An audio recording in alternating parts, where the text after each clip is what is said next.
Hello and welcome to the channel. Let me know that you can hear me. Welcome and happy Sunday to everyone. Hope you're having a good day where you are. And it's just a little check-in because we're halfway through the movie now. So if you have any questions that Robert hasn't covered so far, or you just want to have your say, this is what we're doing. So yeah. Hello. Okay, let me just remember how to do this. So, hi Rob. Aloha from Germany. Aloha from Germany. I didn't realise that was German. I thought it was Hawaiian. Maybe they're changing the language. We're in Oxford, well, near Oxford in England. Where is everyone? So at least I know you can hear me. Hello from Surrey. You're kind of from Surrey, aren't you? Sort of, yeah. And hello from LA. Oh, your Auntie Mimi. Welcome back. Hi, yes, welcome back. Good to have you here again. Hello from, I'm going to butcher that. Boise, Idaho. Idaho. My own private Idaho. Love that movie. Universal, that's true, yes. Good evening, Vobo. Good evening. So I wanted to kick off the questions with just a question on the philosophy of friendship. Like so far in the movie, give me your thoughts so far on the philosophy of the friendship so far. Well, there is a philosophy of friendship and quite a strong tradition of it. The most famous single phrase probably comes from Aristotle, where he says friends are one soul dwelling in two bodies. And that's his definition of friendship. I'm not sure that anybody's quite as close as that thus far in the fellowship, although the strongest friendship within the friendships is presumably that of the hobbits at the moment. So we have that. The other most famous example of or model of friendship is that of brotherhood. Yeah. And that obviously is sort of alluded to here. We have brothers in arms. They are all male at this point. The fellowship is all male, because brotherhood is seen to be the model of friendship. And the reason for that is that when you are brothers with somebody, you're of the same blood. And friends are supposed to be symbolically or psychologically kind of the same blood, as it were, as if they were related. And of course, the other huge reference when we come to fraternity, brotherhood, is to the revolutionary principles of France, liberty, equality, fraternity. And there's the very slightest notion of them as a revolutionary band, I suppose. They're not really revolutionaries, but they are countering this hegemon in the notion of Sauron and a little bit Saruman as well. So there's something a little bit counter-revolutionary about them, and therefore something a tiny bit evocative of, French fraternité. I guess it's because they're all different races coming together, so it's kind of revolutionary. Yeah, maybe a bit like that too. Yeah. And I see them all be, I know they're all male, but I see that because they're all warriors. So I kind of associate that with going to war and traditionally men going to war. I know women go to war. It's interesting you say that, because I had a slight feeling about Arwen when she first arrived, that although she's an elf, isn't she? Yeah. And she's obviously very beautiful in all sorts of ways. There's something about her posture and her mien which is slightly warrior-like as well, I think. Although she doesn't seem to be a fighter necessarily, maybe she's later. But at this point, there's just a little bit of that warriorness about her, I think. Yeah, like you could probably... Yeah, she could hold her own, probably. Yeah. I mean, not that she's a warrior, but you'd think that as an elf, she could probably hold her own if push came to shove. Yeah. Hi, Marco from Serbia. Thanks for staying up. Hello, Marco. Can Diogenes be used in Lord of the Rings analysis? Diogenes Laertius, one of many philosophers, I think, who can probably be deployed. Are you thinking of some particular aspect of Diogenes, Marco? Let us know. What bit of Diogenes you're Where thinking is he of there. from, Diogenes? Well, one of the classic philosophers. Oh, right, okay. Yeah. I don't know where he's from, as in, which particular But he's town. Greek. Yeah. Okay. So let us know if there's a particular bit you're thinking of there, Marco. Tolkien hints in later letters that the friendship and relationship between Frodo and Sam mirrored that of him and his Batman in World War One. Yes, that's interesting. And I think there will be people who both like and dislike the idea of connecting the film to Tolkien's biography.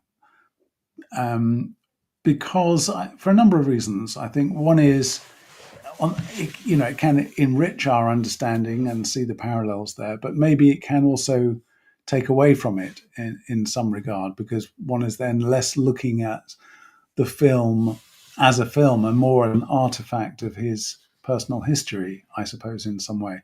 But it is slightly hard to avoid that sense, I think, of them going to war together and being, because they're coming from the same village, and that's what happened in this country. They went from the same, like our village. I'm surprised there's no war memorial here, or maybe there is. But yeah, men would go from the same village and go off together, so that's the parallel. Yeah. Marco was just joking, but you didn't get it. Oh, right, okay. Robert's too serious.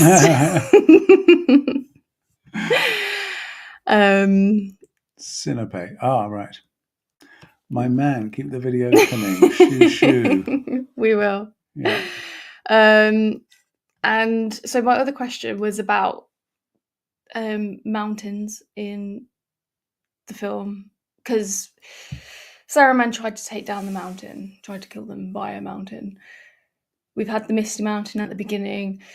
We've got Mount Doom. What is the symbolism of mountains? I mean, mountains do belong to that notion of the quest, and they are the physical representation of a psychological hurdle to overcome. And they pitch people straight into adverse weather conditions and so on. I think in an earlier episode, we talked a little bit about the mountainscape as referring potentially back to Caspar David Friedrich, the German romantic painter. And we talked about the notion of the sublime. I was also thinking a little bit of this novella by George Büchner called Lenz, which is a sort of existential novel, really, where the journey through the mountains is a confrontation with the self in some way. So it's a bit like an alternative version of the Dark Forest. Yeah. That it is a rite of passage in some way, literally. We have the notion of crossing the Rubicon, getting through things. And there is that sense in that particular clip we looked at that there's no avoiding this route through. They wanted to go a different route, but they're forced to take this route because the route they preferred has been sealed off. And that does, I keep banging on about genre in this film. That does, I think, play strongly into the notion of tragedy as being an encounter with the unavoidable, that which can't be avoided, that which must be gone through, that around which there is no shortcut. Yeah. And that is the power of tragedy, in a way, that it forces you to confront the inexorable, the ineluctable, the unavoidable, all of these things which are greater than the human, well, appear to be greater than the human will, but test the limits of it. So I think the mountains, again, work in that regard, as well as obviously providing a dramatic backdrop. Yeah. I think it's also worth saying, I mean, in terms of the colours in this film, we have, as you'd expect, strong dark colours, strong light colours. The only other, I may have got this wrong, but the only other kind of strong colour I think that's really been played in so far is that of the greenery, which you get in both Rivendell and back in the Shire. The earthy colours. Yeah, I mean, I may have missed something, but when I was looking at that representation of Aragorn and his mother, Mother Mary, which seemed to connote, I was looking for the color blue because it's the color blue that's associated with Mother Mary. But as far as I know, there's very little blue in this film so far. The colors, and even in the Shire, although they're green, they're then there's quite a lot of goldy, browny colors as well. So we haven't gone to the other end of the spectrum. Yeah, I can't think. I'm thinking like maybe Elrond wears blue. But he doesn't. He wears silver. But yeah, he's more silvery and whitish. I can't think of anyone that wears blue. Mm. That's really interesting. Yeah, I mean, maybe we'll come on. We'll discover that later. Let me get to the comments. Batman officers need to support Sam in order to continue the mission. Yeah, so yeah, I mean that's talking about Frodo needed those people. Needed the hobbits. I guess, I don't know, how would it have... Well, we haven't got to the end yet, so you don't know. But, like, how would the story progress without the hobbits there? I wonder. I don't know. There is, for anyone who's interested, there's an amazing book written about the First World War by a man called Paul Fussell called The Great War and Modern Memory, who talks about some of these themes that might be worth...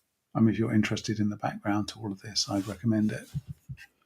I think it speaks to the structure of the fellowship and each honouring the other's jobs therein, as it were. Yeah. There's a class divide between Sam and Frodo, and yeah, it doesn't really come across in the movie, apart from him being his gardener. But then that doesn't really mean, I don't know, like, well, these days it doesn't really mean you're a different class unless you're the gardener of someone really... No. Well, I mean, there is a obvious priority that Frodo has over Sam just by virtue of being the lead character. Yeah. Also, Sam, despite that name, what is Samwise, the wise part of the name, there is a kind of slightly foolish quality to him, or slightly comic quality to him. But the class thing is not stressed in the film. No. Tolkien in one of his letters said that Sam was the main character in the Lord of the Rings storyline. What are your thoughts on this? I'm surprised to hear that. I wonder what led him to say that, because I haven't read the book, so maybe Sam is more prominent in the books than he is in the film. I mean...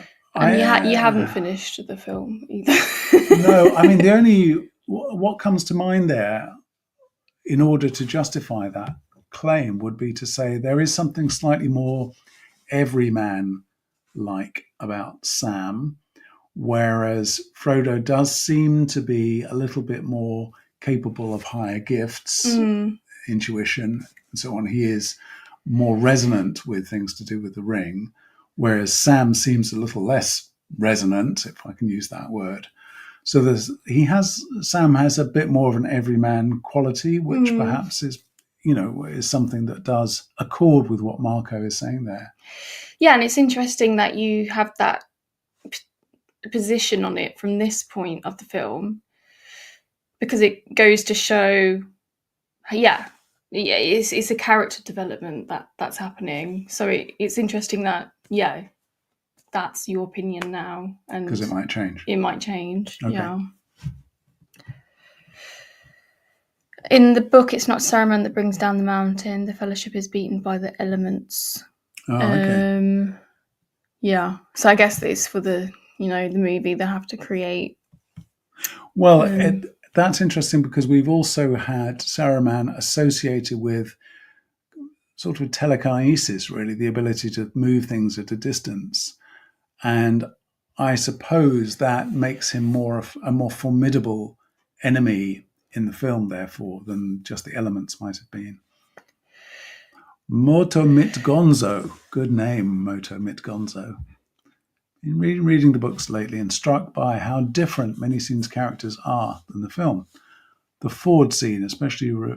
Okay, I'll take your word for that. Yeah. Yeah, and I think that's a really good replacement from the book, because I think giving Arwen that extra kind of screen time, I think really helps with her character, because a lot of things about Arwen, like I think I can't really remember the book a lot now, but she's talked about a lot rather than being like a character. Well, you know what I mean. I would love to know your thoughts on the idea of the ring as an ultimate machine, you say that. Sorry, I'm a bit dyslexic. As elucidated in letter 131. Okay. Tolkien defines machine as coercion against nature, more or less. Very interesting. Well, I'm assuming that at the time he was writing these books, which was roughly when, 20s and 30s? I think he was writing it during the Second World War. Yeah.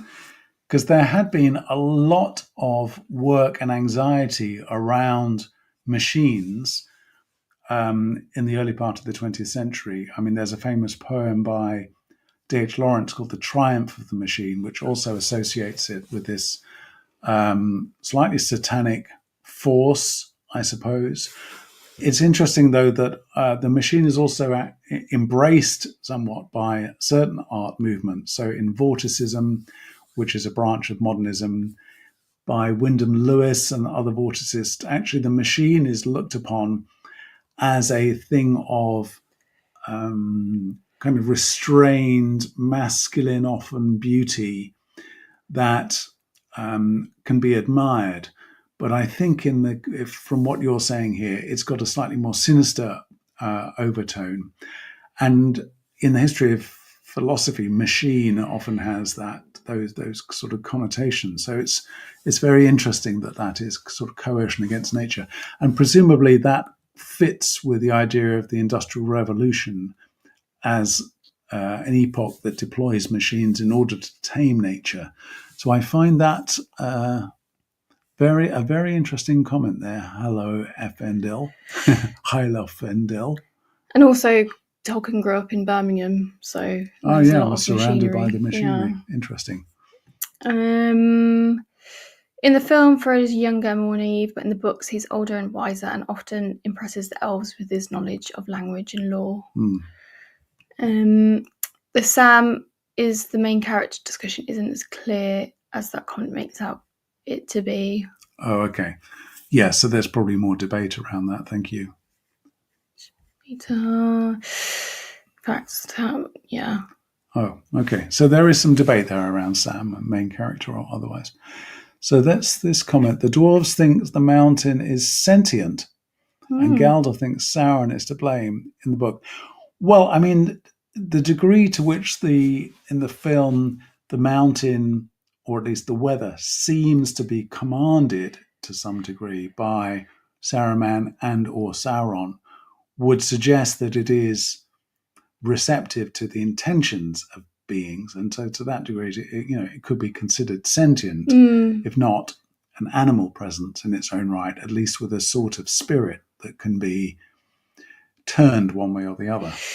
Yeah, it reminds me of people trying to climb Everest, and I don't know, I always imagine Everest being a kind of I don't know, like, because so many people die trying to climb Everest. It feels like it's a sentient being trying to like it has a spirit of its own. Yeah. It's a question. This is from Kirishima. Do you get the impression the story is post-apocalyptic, pre-apocalyptic, or both? Well, thus far, I mean, we talked earlier in one episode about the sense of an ending and the feeling that the climax had been reached quite early. So in that sense, everything is both post and pre-apocalyptic. Yeah. But the word apocalypse, I mean, it's a big word, obviously.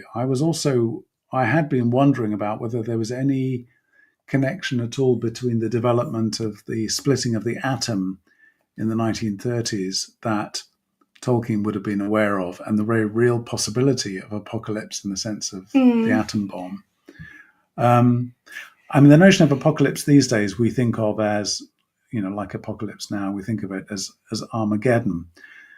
But actually, apocalypse, if we think about it in the original sense as revelation, because that's really what the word means, revelation, it does feel there is something about the trajectory of this film which will lead not only to the returning of the ring to the safe place where it's unmade, but also greater knowledge in some way, as if the process is one of slow discovery or deepening of knowledge or unveiling or revealing in some way. And also because the elves are leaving. So maybe that is linked to the leaving of the elves being the kind of guardians of that world and the spiritual and magical. Maybe, I don't know, maybe that's linked. Maybe it is. And then you did reference the horsemen of the apocalypse at some point. Yeah. So... yeah, but the apocalypse there is just another word for revelation. It's a Greek word. And that is, has a similar eschatological energy to it. In other words, we are moving towards an end point, and that at the end point, all will be revealed. Yeah. And there is a little bit of that quality to that, because I think the ring, although we're learning things about it as we go through by inference, retains a sense of enigma to it. And as if that enigma might be at least partially, if not fully, resolved in some way. Yeah. So it's an interesting comment there, Commissioner. Thank you. That's a good question. Yes, the ring machine contrasting to the elves' magic is art, not domination. Interesting. Sorry.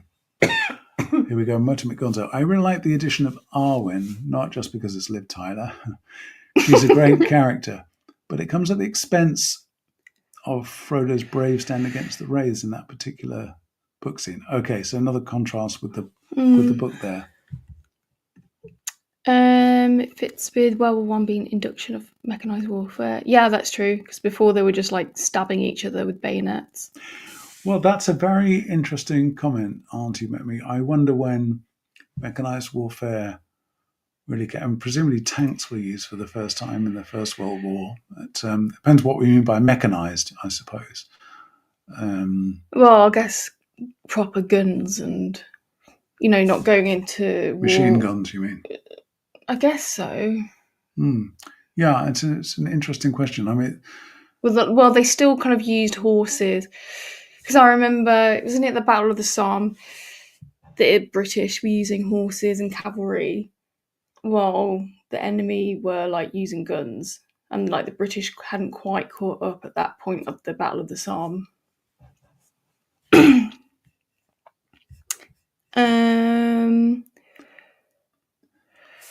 Tolkien called Sam the chief hero of the saga, adding, I think the simple rustic love of Sam and his Rosie, nowhere elaborate, is absolutely essential to the study of his character, presumably. Yeah. Saga. Sorry, I was just going to pick up on the word saga there. I think saga, I've used the word epic so far, but saga obviously refers to Norse sagas and Old English sagas a little bit.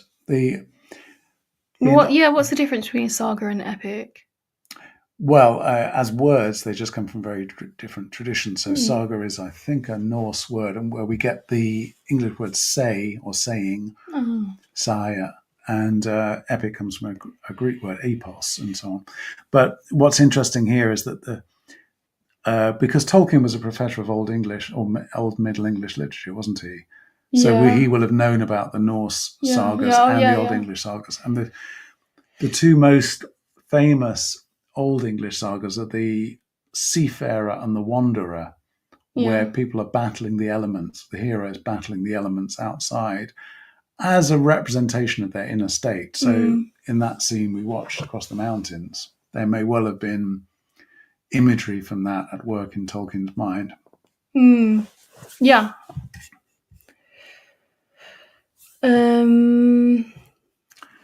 Morkjul, what do you say? Yes, it comes down to the perception of heroism. And really, both are heroes. Yes, greetings from the city of wings. Very good, Robert. Yes, indeed. Himmel über Berlin. This is a wonderful film, for those of you who don't know it, directed by Wim Wenders, starring Peter Falk, who played Columbo famously, and Bruno Ganz, who is no longer with us now, but was probably the most extraordinary rendition of Hitler on film that I've ever seen, certainly.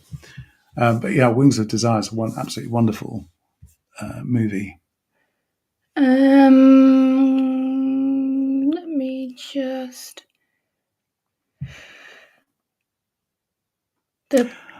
Enter Georg. So enter is the word for giants. That's interesting. I wonder why it's enter. I might look into that. Thank you for that. I find that fascinating. The world in Lord of the Rings is a world in decay. That's a great work. Previous. Right. Okay. I haven't picked up much of that so far. Previous civilizations. Yeah.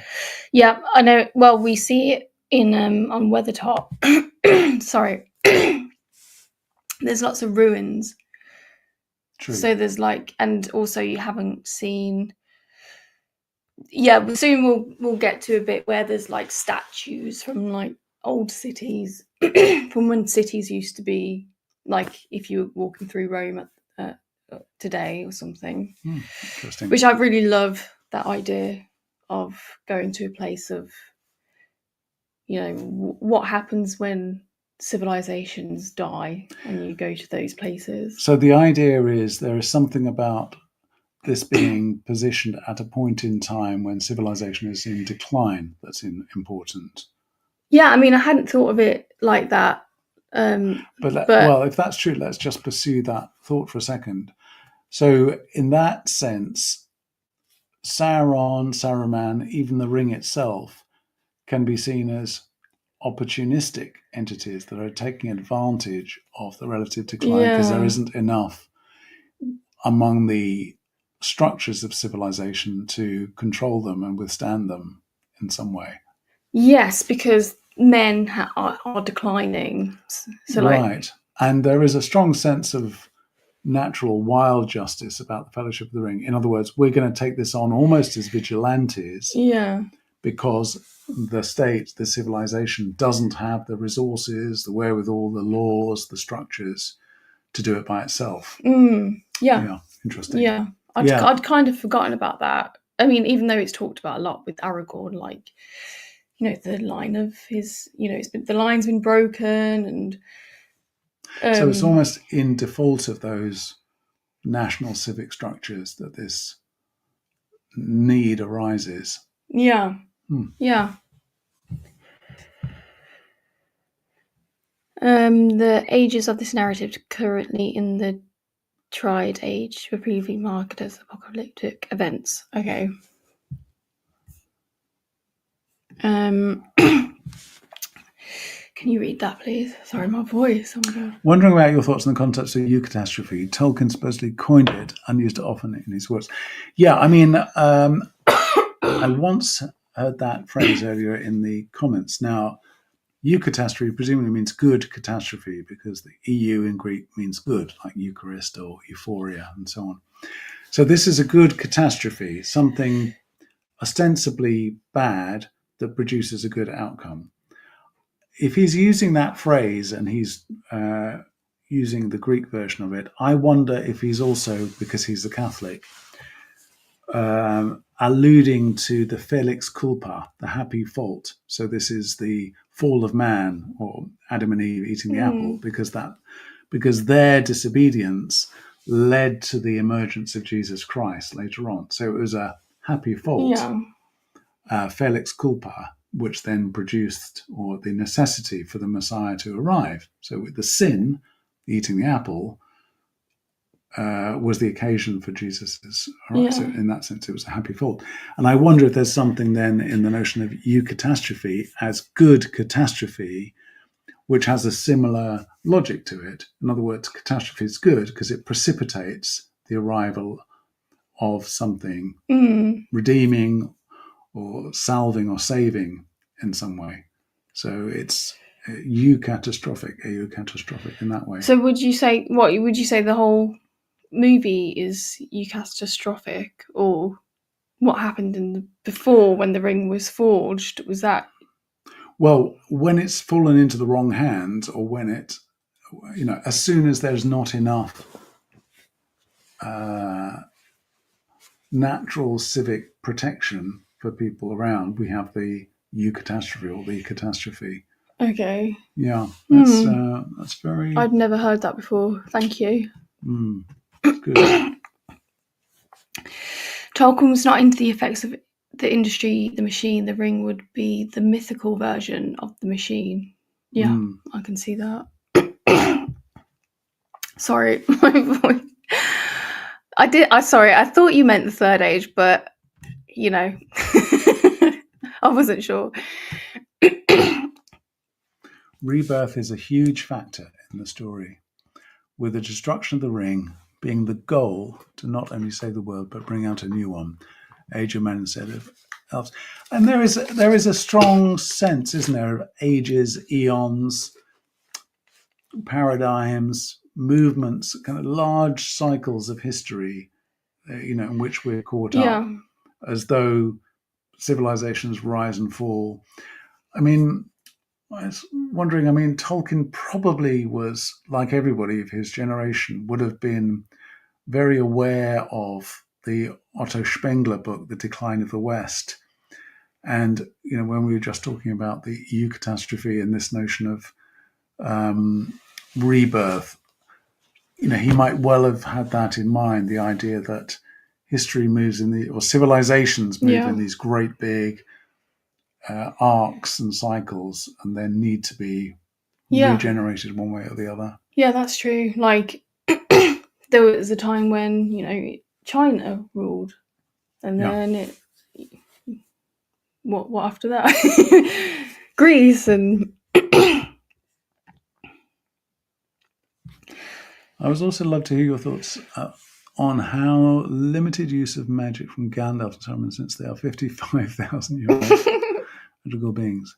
They're limited from use of expensive magic. I'm not quite sure what you're asking there, to be honest. I think it's the fact that they've obviously got a lot of power, but in the great scheme of things, it's not. It seems like they're restraining themselves a bit. I see. Yes. Well, I think if the question is why do I think that's the case, there are probably two answers that spring to mind. One is there has to be a limit for there to be drama, because if they were all powerful, then they could win anything at any point and the drama would be over. So there has to be a limitation in order to create opportunity for the competitor, enemies, fellowship, and so on. So I think that there's a dramatic answer to that. There may be a theological answer to that, which is, well, no matter how much power any one entity can accrue in Middle-earth, it's never going to equal that of God or the God or the gods. And I don't think there's any sense in which we ever believe that there isn't a higher power, or even potentially that Sauron might be subordinate to a higher power. And also, I think it was the last live stream, we were talking a lot about angels. And I think we got to the conclusion that Gandalf was a type of angel. And so if you apply it to kind of the Catholic way of thinking, they can only assist rather than full-blown intervene. Yeah, because I was reading the graphic novel of Dante's Inferno. Instead of reading Dante's Inferno, I thought, I'm just going to read the graphic novel. And I see that the angel comes to help Dante a few times, but he never actually does. Well, he does actually. He does help quite a lot, but not. He flies away quickly. Yeah. So I don't know if there's a similarity there with Gandalf, but yeah. Yes, they're not given the power to alter history, but they can advise and steer. Yeah.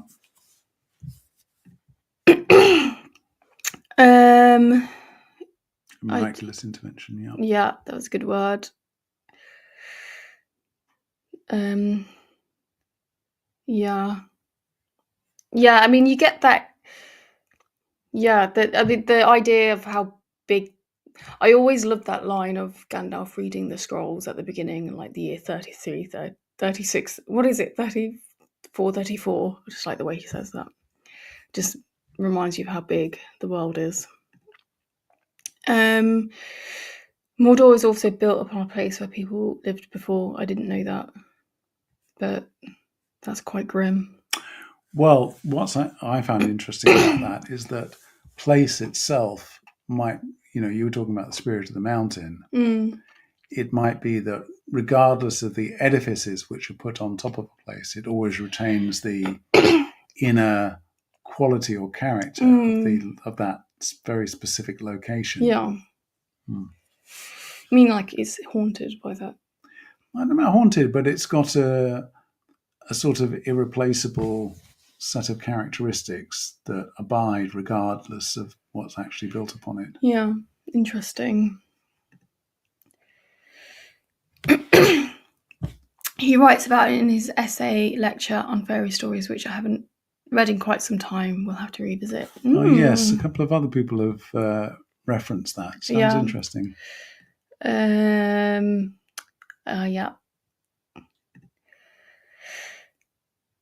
On fairy stories, fascinating essay. The resurrection of eucatastrophe of the story in the incarnation. The story begins and ends in joy. Yeah. So that does, I think, fit with this notion of the happy fault, the felix culpa. Loving your reactions. I never thought about how we see a story from the good guy's perspective. It is interesting to consider how Sauron views the world. Thank you, Foley7. Well, it's we haven't seen Sauron yet, have we? We've only had him. We've seen his eye, and we saw him at the beginning. We actually see a representation of him. Yeah, he was holding, like, he was hitting people, and then he cut the ring off his hand. Yeah. Well, it's interesting that we see very little of him, because I think that allows the fear factor to increase, because it's more about our projection than about the representation, isn't it? Yeah. Entire continents have been halved, with huge portions sinking into the ocean. The world being made hemispherical from a disc and more. So in each age was post-apocalyptic. That's deep. What is it? Hemispherical from a disc. What does that mean? So entire continents have been halved. So actually split into half, with huge portions sinking into the ocean.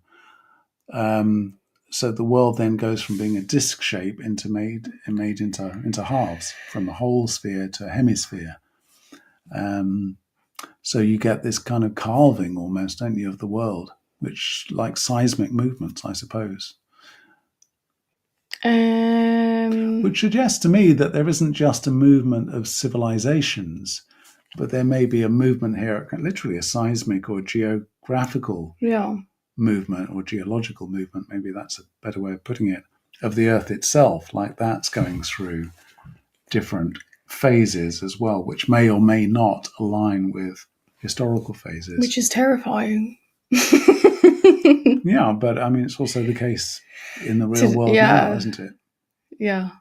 And I guess, would Tolkien have known about climate change? Well, he might have known about volcanoes. Yeah, okay, yeah. I guess that's about angels and Gandalf. Intervene but don't control. Yes, I think that must be right. Branch Ricky, here we go. Oh, sorry, go back. Branch Ricky, but not by chance. Tolkien's catastrophe seems to be specifically a miraculous intervention by... Yeah, exactly. And I think the EU, again, knowing, as I know now, what a keen Catholic he was, he can't not have been thinking about the Eucharist, to use the word eucatastrophe, because it's so close to it. So, Eucharist, eucharisma, means good grace. Eucatastrophe means, a good downturn. We've got a question here. Yeah. What did you think about Boromir's plea for help? By the blood of my people, are your lands kept safe? Yes, that's an interesting question, because Boromir appears to arrive, in my view, and on the scene as projecting his own capacity and strength, but he becomes a little bit more self-doubting and more questioning, I think, partly after learning more about Aragorn and brushing up against him a little bit. So I think in terms of his character development, it allows us to see there are opportunities for growth there and learning, and that he's recognizing there are alternative ways of developing as a person and character than simply being the toughest guy on the street kind of thing. And he has, in that quote there, as with the reference back to Aragorn, he does have a question, I think, in his mind about how the past plays upon the present, and that not everything can be resolved just through acts of valor in the now. And he does seem to be on the back foot when he arrives, and I don't know, he's kind of got a chip on his shoulder. And even when he makes that speech, I feel like people aren't really taking him seriously. They're kind of prim and proper, and they're sitting around, and they're just kind of this guy coming in and like saying his piece. He's not really, I don't know, I feel like he's not given the respect that others are, and maybe that's what I feel like there's a class thing coming in. I don't know if maybe this is something Tolkien might have experienced at war, being with lots of different class of people, that other people, maybe someone like Boromir had to prove himself more because of where he was from. Maybe, yeah.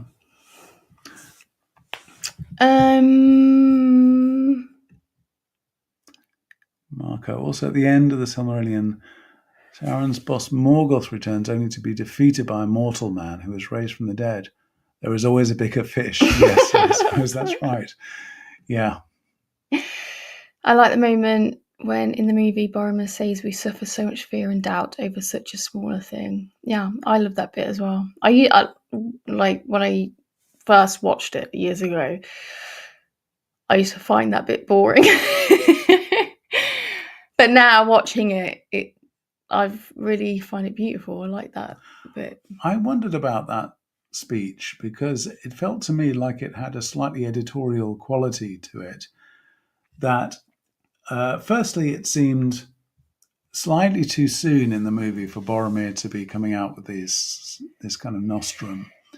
But secondly, as if it were reminding the viewer what the ring was all about and this is how much it matters, just to bring that back into perspective a bit. Because it's been a while since we've really understood what the ring is or why we've seen the dispute over it, but we haven't really had a reminder of its value. And I think that serves as, at that point in the movie, just to sort of say to the viewer, by the way, this is very important. It's a weird one because, I do, because, I was 13 when it came out. And that scene, I remember not really listening to what he was saying, but more reacting to how other people were reacting to him looking at the ring. And it was more the physical thing of him picking up the ring, and it was like, oh my god, Boromir's touching the ring. Well, I guess he doesn't touch it, but he's holding the chain that it's on. It's like, what's he going to do? Is he going to put it on? Is he going to get violent? And Aragorn is looking a bit kind of on edge. Well, they're all on edge, but and I think the tension around it takes away a bit. Oh my god, I'm criticizing Lord of the Rings. But the tension of the characters almost takes away from what he's saying, and what he's saying is actually not anything. It's something quite profound, and he's having a kind of moment. He's saying what he's in his head out, and he's right. There's so much fear and doubt over this tiny ring. Anyway. We are at the mines of Moria, Liam. We are back to where we started. So I think we are going to react to that scene again. So that you... Because Maybe I can react to my reaction. Oh, God. Yeah, we wouldn't get copyrighted, would we, if we do that?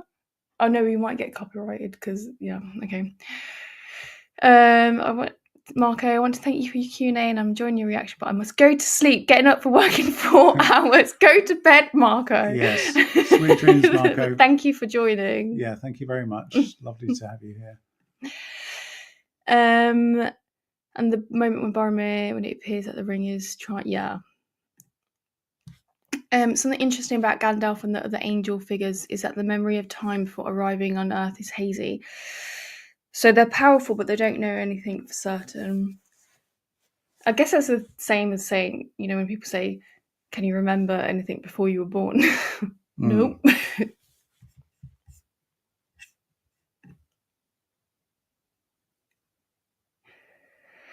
Gondor is in desperate straits and receives no help from other nations who live in peace. I think you're right that his pleas go unanswered. I found him the most identifiable character. It is confusing because I feel the same, but you get confused with other people's reactions to him. You kind of feel like, yeah. Okay, let me get through the comments. And that reflected with him saying his senses, Gollum still has a part to play, as though he's a guide and kind of messenger. Yeah, and we're going to do that next, even though you've already seen it, but I don't think you remember it.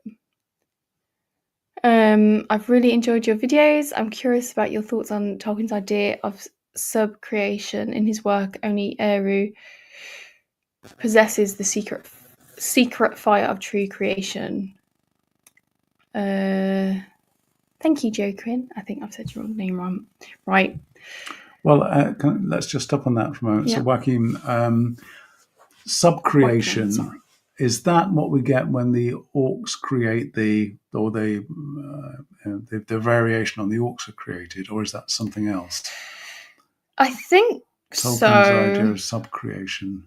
Like the cross breeding of the orcs to make the super orcs. Is that what is meant there, do you think, by sub-creation? I think so.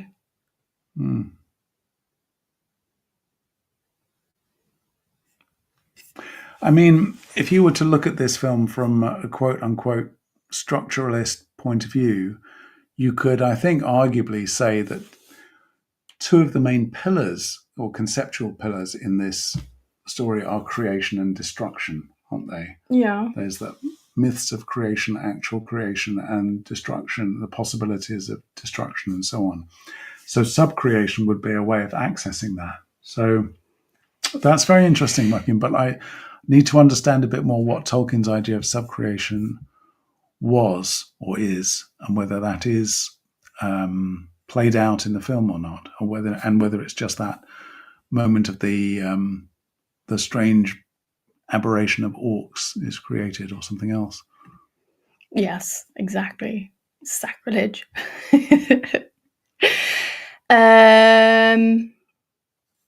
Fell from grace attempting, however, he failed. Newform turning elves. Oh yeah, we do.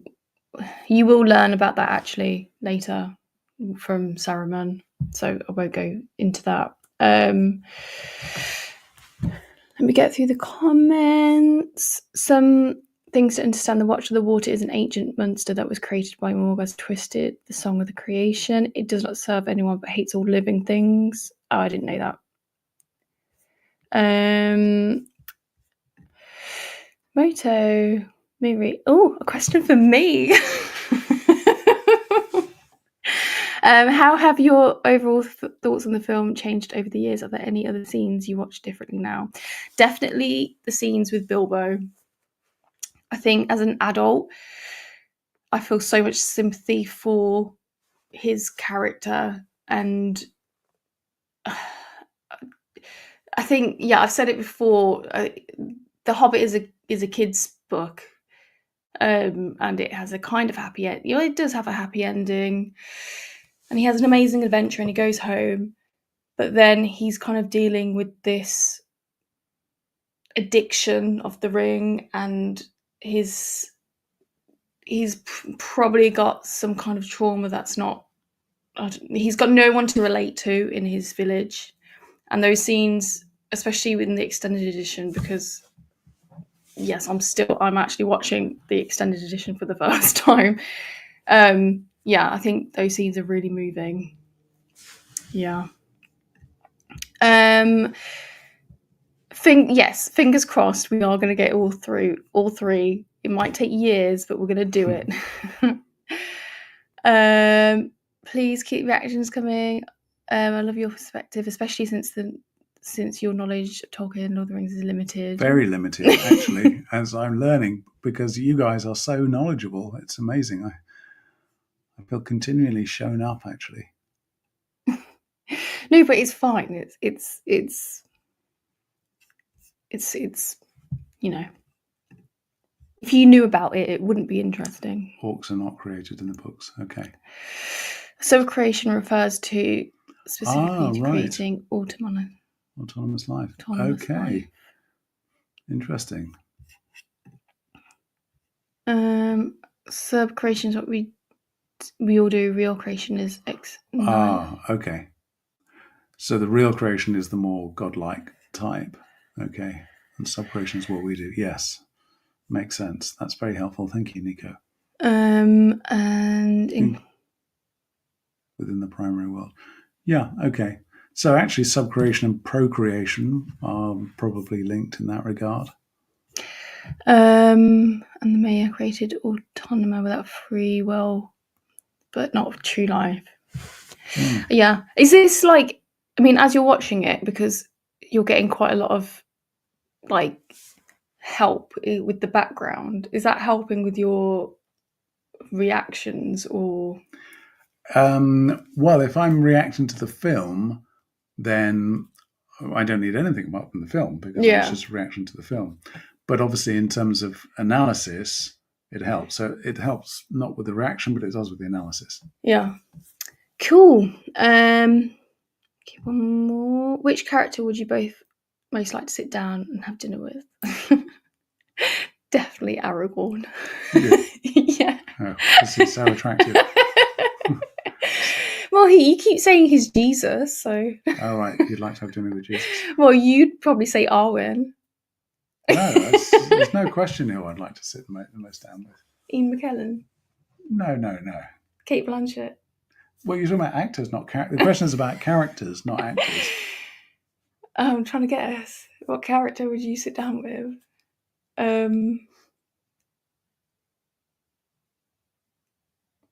Sauron. Oh, for God's sake. Well, he's by far the most interesting character, right? Why? Because the whole action is oriented around him. Okay. You want to sit down with the ring? He is, on the one hand, he is the ring. On the other hand, he's not the ring. He's consubstantial with it, and yet not. He's the reason the whole film seems to take place. So we need to go to the source. Exactly. Well, maybe you could introduce him to your YouTube channel. The question would be really what to cook for dinner, actually, wouldn't it? Yes. Yeah, exactly, Auntie Marty. Yeah. Yeah. And Branch, that's it. Yeah. Branch Ricky. Yeah. Although they might have been saying it about Aragorn, so you never know. True. Yeah, quite right. Have you seen the Hobbit movies? I do recommend for the book edition, which is more faithful to Tolkien. So, you know what? I don't know if this is controversial or not, but I'm not a fan of the Hobbit movies. I liked the first one, and I thought the second one was all right, but I haven't actually seen the third one. But yeah, there you go. Dinner with Sauron, barbecue. Barbecue, yeah, it would be barbecued flesh. Yes, exactly. Yes, that is a good answer. And been, yeah, I wonder what drink Sauron would drink. Bloody Mary. That would give you a beautiful feast of lies and poison. Yes, well, thank you, Liam. Quite right. Tolkien also struggled with the problem of evil relating to the orcs, since he believed redemption. He believed in redemption. He believed that orcs could become good, but he never found a solution. Like that, thank you.